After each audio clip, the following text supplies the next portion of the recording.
thank you very much for joining me, Jim. Nice to be here. Thanks for having me. So, you are the man who invented the BRICs. Yeah. How does Russia stack up right now? Well, we're going through one of these moods amongst people again that the R doesn't belong there.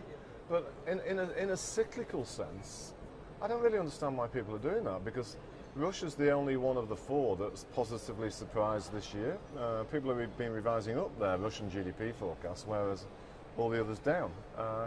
So I don't understand why it's suddenly so. It's probably because Putin's back in town, and so people are trying to have a dig at him and all the rest of it. So you don't think like the beating up of demonstrators, that kind of thing, has an impact? Well, I didn't create the BRIC political club or any kind of love-hate society about the BRICs. I created a group of countries that are economically important and are likely to become more and more so. And I see absolutely no reason on those criteria for the R to be taken out. In fact, as I've been here, I've been chatting with some of the most senior policymakers on some of their core economic dilemmas. There are things creeping a little bit better. I think the demographics are improving quite a bit here. When I first dreamt up the acronym, I used to dine out on, do you know male life expectancy is only 58? 64 now. Birth rates starting to rise. So on all those kind of rather important things for the economics, you know, not as bad as they were. And what about the BRICs overall? A lot of people are talking about sort of one of the perverse consequences of this renewed period of economic uncertainty, another crisis made in the West, but which is leading to a so-called flight to quality away from the BRICs. Is that happening, and how much of an issue is that? Again, you know, there's a lot of talk about these things, but when you really look at the evidence, well, you know, the weakest of the four BRICs right now is India. Indian stock market, unless something dramatic happened this morning, because I didn't see it, it's up 8.5% for the year, one of the strongest in the world. So, not really a sign of flight to quality away from the BRICs in the case of India. Their currency has fallen quite a bit, but that's because they have a current account deficit. So I hear all this kind of talk, but I don't really see any true signs of it at all. Does it happen if the euro crisis gets worse? I think if this euro crisis gets worse, you know, everyone's going to eventually get taken down by it. You know, I mean, the euro crisis is in some ways mind-bogglingly simple to solve, and yet, because it's not economics, it's politics, the euro area actually has no current account deficit, doesn't need anybody else's financing. It has a lower debt and deficit to GDP ratio than the US and Japan, and yet we have this almighty mess.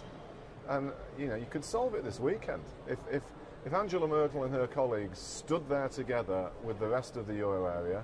I think like something you forwarded me, Chris, from one of your guest writers, and if they behaved as a true union, crisis would be finished this weekend.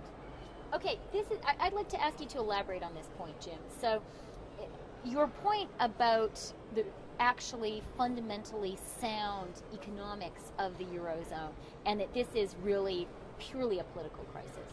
Well, I think it goes to the core issue of, do you really want European monetary union? I think what the markets have figured out is that monetary union, as created, doesn't work. And if I were one of them, I'd be pretty scared after the past 2 weekends. You had positive news with the Spanish number, at least, for the bailout, positive news with the Greek election. The market rallies lasted 5 and 10 seconds. Not a good sign. And so that, to me, is further confirmation. The markets basically believe the whole thing is falling apart. So they're not looking at anything rationally. I see all these articles about supposed Ponzi schemes of Spanish and Italian banks buying more and more of their own bonds.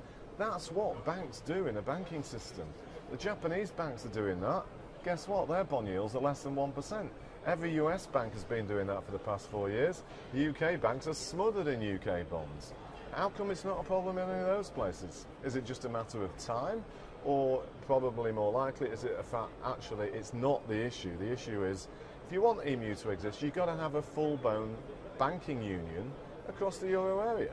And you probably need to move towards some kind of genuine, true euro bond. And so it's tough to implement, but the choice is pretty straightforward. And you know, the Germans in particular, who are so busy lecturing everybody about how the right way is to behave, they were guilty for allowing all these countries to join them in the first place. So they do have quite a bit of responsibility on many different levels, including sort of human and social ones. And that's the choice they're going to make. And what is your view? Are they going to make it? I believe, I've had the odd coincidence of being in Eastern Europe quite a few times this year, which is not a part of the world I've travelled to before. And that's having quite an impact on me. It's fascinating to listen to leaders that I meet in Poland and the Czech Republic, and I've been to Slovakia. They have no doubt that EMU is going to survive. And Poland, of those, is particularly interesting because they're not in it.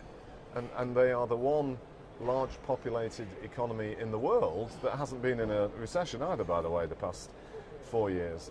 And they don't sit around like we do in the UK, bitching and moaning about the euro, you know, why does it exist, and then blame all our problems on it.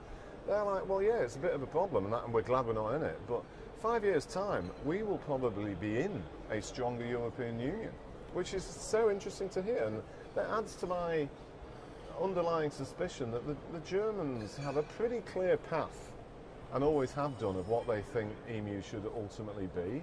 And what we're going through here is a sort of very high stakes game of poker to see whether countries really want to be in it or not, or whether they can live with the kind of framework that Germany is on about. So this is really a game of brinksmanship, ultimately, between Germany and the Club Med countries. I think it is a really sophisticated but complex game of brinkmanship. Indeed, that is exactly what it is. Now, those games can go very wrong. They certainly can, and we're chatting, I can't resist the parallel, a few hours before Germany play Greece at football.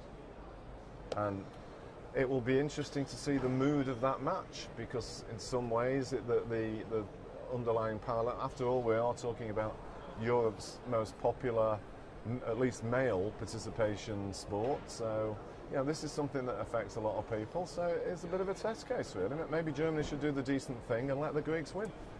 Just walk off the field. Yeah, exactly.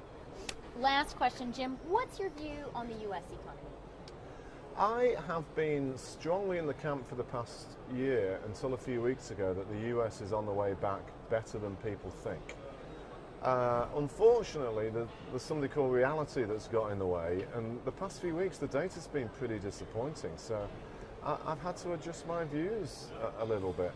And I feel a bit uncertain, because I'm not sure why the economy has suddenly weakened.